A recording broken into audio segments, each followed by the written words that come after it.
मैं आपसे रिक्वेस्ट कर रहा हूँ, गुजारिश कर रहा हूँ कि आप जनाब वकील साहब को कामयाब करिए। आपने देखा कि जब लॉकडाउन हुआ तो लॉकडाउन में अगर कोई पॉलिटिकल लीडर कहीं पर भी नजर आ रहा था गरीबों की मदद करते हुए, लोग जो परेशान थे, जिनका बीमार थे, उनको अस्पताल पहुंचाने की कोशिश कर रहा था, जिसका इंतकाल हो गया उनके तदफीन का कोई इंतज़ाम अगर कर रहा था तो उसका नाम जनाब वकील था। ऐसे पूरे वक्त में लॉकडाउन में जनाब वकील साहब आपके दरमियान में थे और मजलिस इत्तेहादुल मुस्लिमीन भी सिर्फ 5 साल पहले असम्बली का इलेक्शन लड़कर दोबारा वानी अम्बाड़ी को नहीं आई। अल्हम्दुलिल्लाह मैं कई मरतबा 5 साल में वानी अम्बाड़ी को आया हूँ, आपके दरमियान में रहा हूँ और CAA का एक अजीमुशान जलसा यहाँ पर हुआ था जिसमें मुझे आने का मौका मिला। इसीलिए मैं आपसे अपील कर रहा हूँ कि अपने वोट का सही इस्तेमाल करिए और मुत्तहदा तौर पर जनाब वकील साहब को अपने वोट देकर कामयाब करिए। लोग मजलिस के ऊपर इल्ज़ाम लगा रहे हैं, लोग कैप्टन विजयकांत पर, TT दिनाकरन साहब पर इल्ज़ाम लगा रहे हैं कि हम लोग बी टीम है। मैं पूछना चाहना चाहता हूं कि आप खुद बताइए, जो लोग हम पर बी टीम का इल्ज़ाम लगा रहे हैं, क्या जब अटल बिहारी वाजपेयी जब इस मुल्क के प्राइम मिनिस्टर थे तो क्या DMK अटल बिहारी वाजपेयी की BJP गवर्नमेंट को सपोर्ट नहीं कर रही थी? आज आप हम पर इल्ज़ाम लगा रहे हैं बी टीम का, तो बताइए आज वकील पर और मजलिस पर, कैप्टन विजयकांत पर, TT दिनाकरन साहब पर ये एलिगेशन लगाते हैं कि आप बी टीम है। मैं पूछना चाह रहा हूं DMK की लीडरशिप से, क्या ये बात सच नहीं है कि कांग्रेस पार्टी DMK अलायंस में है? क्या कांग्रेस पार्टी महाराष्ट्र में शिवसेना की तायीद नहीं कर रही है? क्या शिवसेना सेकुलर पार्टी है? क्या श्री कृष्णा कमीशन की रिपोर्ट में 93 के जो कम्युनल राइट्स मुंबई में हुए, कि जस्टिस श्री कृष्णा कमीशन की रिपोर्ट में नहीं लिखा गया कि शिवसेना के उस वक्त के लीडर बाल ठाकरे एक जनरल की तरह कम्युनल राइट्स को करवा रहे थे? आज कांग्रेस पार्टी महाराष्ट्र में शिवसेना की सपोर्ट करती है, तो क्या वो सेकुलरिज्म है या कम्युनलिज्म है? जो लोग मजलिस पर बी टीम का इल्जाम लगाते हैं, मैं DMK के लीडरशिप से पूछना चाहता हूं, जनाब स्टालिन साहब से, क्या ये बात सच नहीं है कि महाराष्ट्र की असेंबली में महाराष्ट्र के चीफ मिनिस्टर उद्धव ठाकरे ने खड़े होकर कहा था 1 महीना पहले कि हमको फख्र है कि हमने बाबरी मस्जिद को शहीद किया। I want to know from mister Stalin that Congress party is supporting in Maharashtra Shiv Sena. Is Shiv Sena secular or communal party? Congress party's support has ensured that Shiv Sena forms a government and have their chief minister, their first chief minister, the second chief minister over there. The chief minister Uddhav Thackeray stands up in the assembly and says that we are proud of our role in the demolition of Babri Masjid. Is this secularism? हम पर इल्जाम लगाने वाले जवाब दें कि जुलाई 2019 में जब अमित शाह और मोदी ने अनलॉफुल एक्टिविटीज प्रिवेंशन एक्ट का बिल लेकर आए, तो क्या कांग्रेस पार्टी ने मोदी की सपोर्ट नहीं की अनलॉफुल एक्टिविटीज प्रिवेंशन एक्ट के बिल में? क्या राज्यसभा में BJP का साथ नहीं दिया कांग्रेस पार्टी ने? क्या अनलॉफुल एक्टिविटीज प्रिवेंशन एक्ट के अमेंडमेंट में, तरमीम में कांग्रेस पार्टी ने जो साथ किया, जिसकी बिना पर आज दिल्ली में, महाराष्ट्र में कई लोग जेल में अपनी जिंदगी गुजार रहे हैं, नौजवान बच्चे जेल में हैं, ज़ईफ लोग जेल में हैं, और आज कांग्रेस पार्टी और DMK हम पर इल्जाम लगाती है बी टीम का कभी आप अपने गिरेबान में झांक कर देखें कि कितनी गंदगी आपके गिरेबान में है। बजाय मजलिस पर उंगली उठाने के आप मेरे इन सवालात का जवाब दीजिए। तीसरी बात, मैं वानी अम्बाड़ी के अक़लियतों को, माइनॉरिटीज को बताना चाहता हूं कि इनके डीएमके पार्टी में जो माइनॉरिटीज है उनकी कोई इज्जत नहीं है, 2 पैसे की उनकी इज्जत नहीं है। मैं खुद उसका मैं देख चुका हूं। डीएमके पार्टी के minority president doctor Mastan Hyderabad को आए, स्टालिन का पैगाम लेकर मेरे पास आए और आकर कहा कि ओवैसी साहब, हमारे लीडर ये चाहते हैं कि डीएमके के माइनॉरिटी कन्वेंशन में आप शिरकत करें, आप हमारे लीडर के बाजू बैठे, हम आपसे अलायंस करेंगे। मैंने उनसे पूछा कि सर, मैं तो आपके पास नहीं गया, आप मेरे पास आए। तो बोले हाँ, हम आपके पास आए। मेरा उत्तर प्रदेश का प्रोग्राम था, इन्होंने कैंसिल करवाया और तमिलनाडु जब चेन्नई पहुंचे, अपने ही टीवी चैनल पर पूरा दिखाया और उसके 2 घंटे के बाद कह दिया कि मैं असदुद्दीन ओवैसी से मिला ही नहीं, ना कोई बातचीत हुई। डीएमके में जितनी माइनॉरिटी लीडरशिप है वो 0 है, उनमें कोई दमखम नहीं है, उनकी पार्टी में उनकी कोई इज्जत नहीं है। मुझे गम नहीं है कि मेरा अलायंस डीएमके से नहीं हुआ, मुझे कोई गम नहीं है कि हम अलायंस में नहीं गए। मुझे अफसोस और गम इस बात का है कि जो लोग डीएमके के लिए मेहनत करते हैं, अपना खून पसीना बहाते हैं, आप जिस पार्टी में सब चीज कर रहे हैं उस पार्टी में आपकी कोई इज्जत नहीं है। मैं डॉक्टर मस्तान से कहना चाहता हूं, मस्तान साहब, मैं वानी अम्बाड़ी में खड़े होकर और तमिलनाडु के हर जलसे में ये बात बोलूंगा, आपको चैलेंज कर रहा हूं, मेरी एक एक बात में सच्चाई है, अगर नहीं है तो आप प्रेस कॉन्फ्रेंस लेकर बताओ। जब उनके माइनॉरिटी प्रेसिडेंट की कोई इज्जत वैल्यू नहीं है, किस बुनियाद पर आप वोट देंगे डीएमके को 6 अप्रैल के दिन? मुझे कोई फिक्र नहीं है कि अलायंस नहीं हुआ, मुझे कोई इसकी फिक्र ही नहीं है, ना गम है, ना मैं मोहताज था किसी सियासी पार्टी का, ना कभी रहूंगा इंशाअल्लाह ताला। मैं हमेशा मोहताज हूं और रहूंगा अल्लाह का। अल्लाह हमारे लिए काफी है। मैं अगर कामयाब होऊंगा तो अल्लाह के फजल करम से कामयाब होऊंगा और आपके दुआओं से, आपके वोट से इंशाअल्लाह ताला आप वकील साहब को यहाँ के एमएलए बनाकर तमिलनाडु के असेंबली में भेजाएंगे। इनकी पार्टी में इनकी इज्जत नहीं है और आज आप आकर हमको बी टीम का इन पर इल्जाम लगाते हैं। मेरे अजीज दोस्तों और बुजुर्गों, वही हाल एडीएमके में है। यहां पर एक्स एमएलए हमारी बहन नीलोफर साहिबा थी, उनको टिकट नहीं दिए, खैर उनकी पार्टी का फैसला है। क्या हमारी बहन ने रोकर प्रेस कॉन्फ्रेंस कर नहीं कहा कि कमर्शियल टैक्स का मिनिस्टर मुझे खराब हूं, मुझे तकलीफ दिया? आखिर कोई डिग्निटी है नहीं है माइनॉरिटीज की? यहां पर हमारी लड़ाई डिग्निटी की है, सेल्फ रेस्पेक्ट की है, इज्जत का कोई सौदा नहीं किया जा सकता।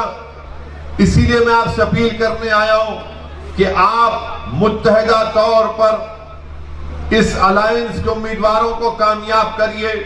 वानी अम्बाड़ी से आप जनाब वकील साहब को अपना एक एक वोट देकर कामयाब करिए। और मुझ पर इल्जाम लगाने वाले बी टीम का, पिछले 6.5 साल से बीजेपी की हुकूमत है, हर कानून की मैंने मुखालिफत की। ट्रिपल तलाक का कानून आया, जब पहली मर्तबा 2014 में ट्रिपल तलाक का कानून आया तो क्या यह कांग्रेस पार्टी ने सपोर्ट नहीं किया था? बाद में 2019 में आया तो कांग्रेस पार्टी ने अपना पोजीशन बदल दिया। यूएपीए का कानून आया, मैंने मुखालिफत की। आरटीआई का कानून आया, हमने बीजेपी का पोस्ट किया। CAA का कानून आया तो सारी दुनिया ने देखा कि मजलिस इत्तेहादुल मुस्लिमीन ने नरेंद्र मोदी और एनडीए के 300 से ज्यादा एमपीज के सामने मैंने खड़े होकर ये कहा कि CAA का कानून भारत के कॉन्स्टिट्यूशन के खिलाफ है, वो कॉन्स्टिट्यूशन जिसको बाबा साहेब अम्बेडकर ने बनाया उसके खिलाफ है। और मैंने बीजेपी के 300 एमपीज के सामने उस कानून को फाड़ कर कहा ये काला कानून है, उसको नहीं मानते। आप बताइए कि हर चीज में हम बीजेपी की मुखालिफत करते हैं, तो आखिर इनको गुस्सा क्या है? इनको गुस्सा यह है कि मजलिस इत्तेहादुल मुस्लिमीन कैसे इलेक्शन लड़ती है, मजलिस क्यों हमारे सामने खड़े होती है। ये चाहते हैं कि हम इलेक्शन ना लड़े, बल्कि मजलिस के खिलाफ इल्जाम लगाकर पैगाम आपको दे रहे हैं कि तुम कभी हमारे खिलाफ नहीं लड़ना, तुम्हारा काम हमारी गुलामी है, तुम्हारा काम यह है कि तुम अपनी आंखों को नीचे रखकर जैसा हुक्म दे तुम उस तरह से अपनी जिंदगी गुजारो। मैं आपसे कह रहा हूं मेरे अजीज दोस्तों, यहां से हम इलेक्शन लड़ रहे हैं, यहां से मैं हमारा कैंडिडेट वकील है, ये लड़ाई यकीनन हमारी पार्टी की, हमारे उम्मीदवार की है, यकीनन ये लड़ाई हमारी पार्टी की, हमारे अलायंस की लड़ाई है।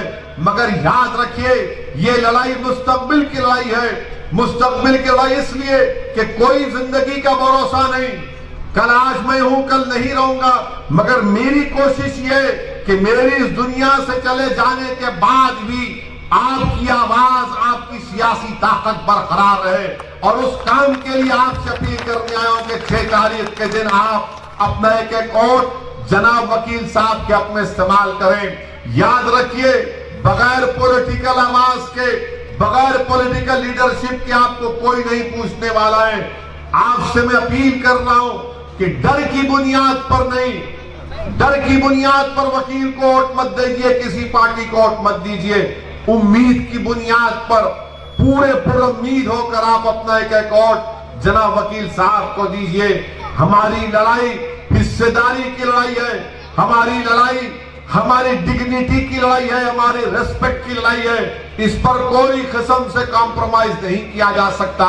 मेरे अजीज दोस्तों और बुजुर्गों, ये एडीएमके पार्टी है, बीजेपी के साथ है। आपके चीफ मिनिस्टर नरेंद्र मोदी के गोद में बैठकर चाय पीते हैं और तमिल अवाम के जज्बात की बात करते हैं। मैं नरेंद्र मोदी गवर्नमेंट को कंडेम करता हूं। I criticise and condemn the decision taken by Narendra Modi government in abstaining from the UNHRC resolution.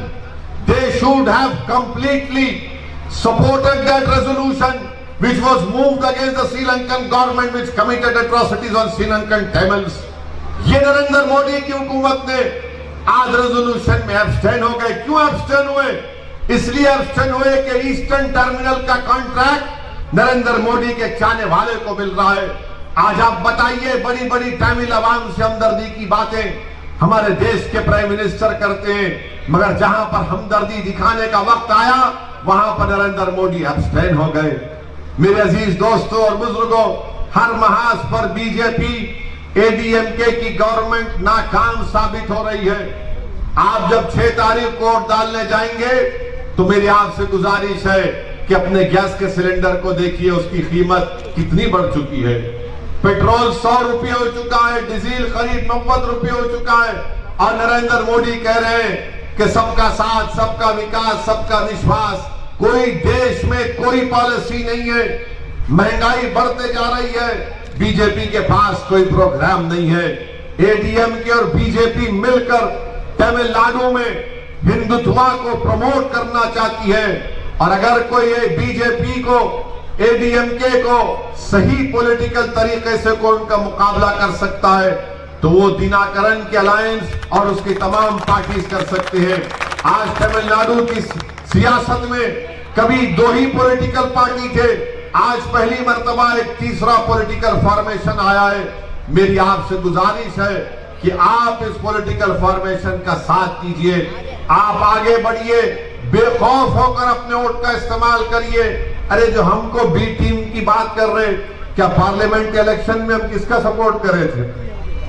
By election हुआ था, किसका सपोर्ट कर रहे थे? जब हम अच्छे थे, दूध के धुले हुए थे, जब तुम्हारे मुंह में गुलाब जामुन पड़ गया तो बुरे हो गए। ये क्या बात है? आपके साथ रहे तो अच्छे, आपके मुखालिफत में आ गए तो बुरे हो गए।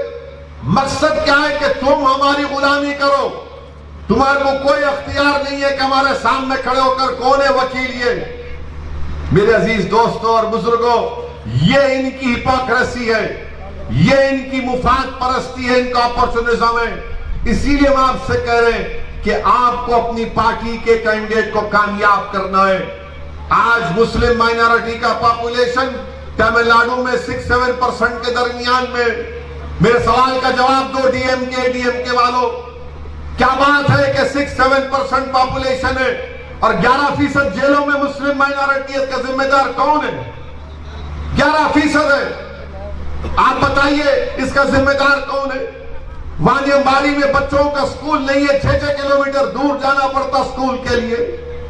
वानियम्बाड़ी में पीने का पानी नहीं है। कहां गया पीने का पानी? क्यों नहीं लेकर आते आप पीने का पानी? कोई उसका इंतजाम नहीं कर सकते। आप अगर वो तालाब से आसान तरीका है पाले रिवर में पानी लाने का, मगर आप वो भी नहीं करते। हर महाज पर वानियम्बाड़ी पीछे होता चला गया। यहां पर इस इलेक्शन में अगर कोई लोकल कैंडिडेट है वानियम्बाड़ी का, उसका नाम वकील है। जितने दूसरे पार्टी के इंडियन यूनियन मुस्लिम लीग के उम्मीदवार हैं वो वानियम्बाड़ी के नहीं है।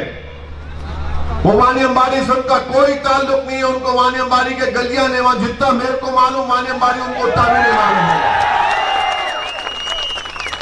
उनको पैराशूट से उतार दिया यहां पे, मगर वानियम्बाड़ी की आवाम को पैराशूट से उतरने वालों को नहीं देखना है। जो जमीन पर आपका बच्चा है, आपका बेटा है, आपका भाई है, उसको आपको कामयाब करना है। हमको बताना ये दोनों पार्टियों को, डीएमके को, ये लोग ये समझते कि खाली म्यूजिकल चेयर है, 5 साल तू बैठ, 5 साल मैं बैठता हूं, 5 years you sit, 5 years I will sit। पर नहीं बैठने वाले, कुर्सी हम खींचेंगे, दोनों को नीचे गिराएंगे। अगर आप मुत्तहिद हो जाएंगे तो यकीन मानिए तमिलनाडु की पॉलिटिक्स में एक अर्थक्वेक आ जाएगा इंशाअल्लाह। तमिलनाडु की पॉलिटिक्स में एक अर्थक्वेक आ जाएगा, जलजला आ जाएगा, बशर्ते कि हम तमाम मुत्तहिद होकर, हमारे कैप्टन विजयकांत के तमाम चाहने वाले, टीटी दिनाकरन के चाहने वाले, जितनी अलायंस पार्टी सब एक होकर, यूनाइट होकर यहां से वकील साहब को आप कामयाब करेंगे तो तमिलनाडु की पॉलिटिक्स में एक जलजला आ जाएगा, अर्थक्वेक आ जाएगा। और मुझे यकीन है कि इंशाअल्लाह ताला वो दिन आने वाला है। गुरूर और तकब्बुर करने वालों के दिन ज्यादा नहीं चलने वाले हैं। गुरूर और तकब्बुर के भरोसे पर जीने वालों के ज्यादा दिन खत्म होने वाले ज्यादा दिन नहीं चल सकते। इनको गुरूर और तकब्बुर है कि कोई नहीं हमारे सिवा। डराते हमको कि तुम हमको छोड़कर कहां जाओगे, हमको छोड़कर किसको वोट दोगे। कल तक डराते थे आपको, आज आपके दरमियान में सदुद्दीन ओवैसी आकर आपसे भीख मांग रहा है आपके इत्तेहाद की, आप मुत्तहिद होकर अपने वोट का इस्तेमाल करिए। कल तक डराते थे कि कोई आपके पास पॉलिटिकल अल्टरनेटिव नहीं है, आज आपके पास एक क्रेडिबल पॉलिटिकल अल्टरनेटिव है। आपके पास दिनाकरन का चेहरा है, कैप्टन विजयकांत का चेहरा है, दूसरे पार्टीज आपके सामने। मेरी आपसे दरमंदाना अपील है कि अपने वोट का सही इस्तेमाल करिए और यहां से 6 तारीख को आपके वानियम्बाड़ी का बच्चा है, ये आपका बेटा है, ये सन ऑफ द साइल है, हमारा कैंडिडेट जनाब वकील साहब एक नौजवान है। आप इसको कामयाब करिए ताकि जब वो तमिलनाडु की असेंबली में जाएगा, जिस किसी का चीफ मिनिस्टर होगा वो उसकी आंख में आंख डालकर वानियम्बाड़ी के जस्टिस का मुतालबा करेगा, वानियम्बाड़ी की लड़ाई लड़ेगा, वानियम्बाड़ी के गरीबों की आवाज बनेगा। वो ये नहीं देखेगा कि कौन किस मजहब का है, कौन किस जात का है, वो वानियम्बाड़ी की आवाज बनेगा और आपके मसाइल को हल कराएगा। मैं आपसे फिर से अपील कर रहा हूं कि अपने वोट का इस्तेमाल करिए। इंडियन यूनियन मुस्लिम लीग के ताल्लुक से लोग मुझे बोलते हैं यहाँ पे मुस्लिम लीग का कैंडिडेट है। हाँ, मेरा पोजीशन ये है कि मैंने हमेशा कहा और आपसे वादा कर रहा हूं कि केरला में मैं कभी मजलिस इत्तेहादुल मुस्लिमीन को लेकर नहीं गया, ना कभी लेकर जाऊंगा इंशाअल्लाह ताला। हमको केरला नहीं जाना है। मैंने कहा कि आसाम में नहीं जाकर मजलिस को इलेक्शन लड़ूंगा। आसाम में बदरुद्दीन अजमल साहब वहां पर अपनी पार्टी को चला रहे हैं। मैं तो अल्लाह से दुआ भी करता हूं कि अल्लाह उनकी रियासत में उनको कामयाब कर दे।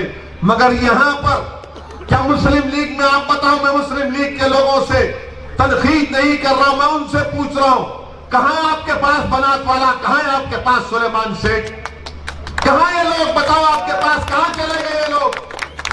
वो बनात वाला जिसकी तकरीर से पूरी पार्लियामेंट हिल जाती थी, वो सुलेमान सेठ जिसके दलाल पर कोर्ट को मानना पड़ता था, कहां गए लोग? कहां गए लोग बताओ आप? आज आप आकर हमको तनकीद कर रहे हैं। कसरुद्दीन ओवैसी पूरे इंडिया में जा रहे, जाना है पूरे इंडिया में। इंडिया में जाना जरूरी है क्योंकि गरीबों को, मजलूमों को, दलितों को, आदिवासियों को, मुसलमानों को हिम्मत दिलाना है कि डरना और घबराना नहीं है नरेंद्र मोदी आरएसएस से। इसीलिए हम चाहते हैं कि हमको अपनी आवाज को सुनना है। डेमोक्रेसी है, जब तक इलेक्शन नहीं लड़ेंगे कोई आपको वोट नहीं देता, जब तक इलेक्शन नहीं लड़ेंगे आप अपने मसाइल को हल नहीं कर सकते। इसीलिए मेरे अजीज दोस्तों और बुजुर्गों, मेरी इज्जतदार मां और बहनों, मैं आपसे अपील कर रहा हूं कि 6 अप्रैल के दिन आप बेखौफ होकर निकलकर पूरे वानियमबाड़ी के आसमानों में काली पतंग नजर आना, आपको ओनली पतंग नजर आना, ओनली काइट, हर जगह पर काली काइट पर पूरे इत्मीनान के साथ, पूरे एतमाद के साथ आप वोट दीजिए। और मैं आपको यकीन दिला रहा हूं कि इंशाअल्लाह ताला जनाब टीटी दिनाकरन साहब बीजेपी का सपोर्ट नहीं करेंगे, ना बीजेपी की तरफ जाएंगे इंशाअल्लाह ताला। उनको अपनी पार्टी चलाने का है। मैंने दिनाकरन साहब से खुद पूछा कि क्या आप बीजेपी की तरफ जाएंगे, तो उन्होंने कहा कि सवाल ही पैदा नहीं होता, there is no question of me going towards BJP. अब दिनाकरन साहब कैसे जा सकते? कैप्टन हमारे पास है, कैप्टन विजयकांत हमारे पास है। एक कैप्टन पकड़ लेंगे, कसरुद्दीन ओवैसी पकड़ लेंगे, दिनाकरन साहब कहां जाएंगे इंशाअल्लाह। दिनाकरन साहब को अपनी पार्टी चलाने का है और उन्होंने इलेक्शन मैनिफेस्टो जारी किया।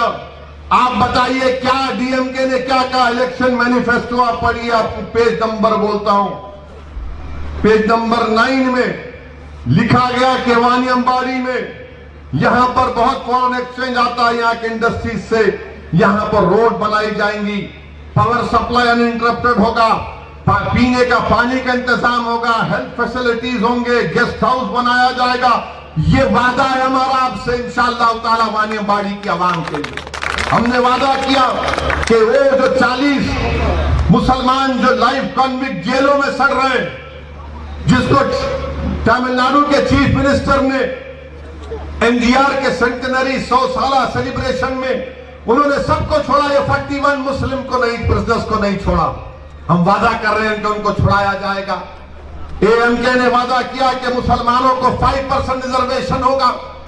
बताइए क्यों नहीं मिलना चाहिए? सब चीजें कही गई हैं। अब डीएमके क्या कहती है मालूम आपको? डीएमके कहती है अपने मैनिफेस्टो में कि अगर आप पूरे देश के मंदिरों में जाएंगे तो पैसे देंगे आपको। ये पेरियार की सरजमीन है, अन्नादुराई की सरजमीन है, क्या हो रहा है यहां पर? इस पर कोई जवाब नहीं देते। मैं जब सवाल करता हूं, मेरी आपसे अपील है कि पूरे मुतमईन होकर एतमाद के साथ आप जनाब वकील साहब के हक में अपना वोट दीजिए। अपनी आवाज को तमिलनाडु के असेंबली में भिजाइए, अपने बेटे को तमिलनाडु के असेंबली में भिजाइए। वानियमबाड़ी से वानियमबाड़ी का इस शख्स तमिलनाडु के असेंबली में जाना चाहिए। एडीएमके को आपने 5 साल मौका दिया, उन्होंने कुछ नहीं किया। अब आपसे अपील कर रहा हूं कि आप जनाब वकील साहब के हक में वोट देकर उनको कामयाब करिए। शुक्रिया। वाखिर दावा।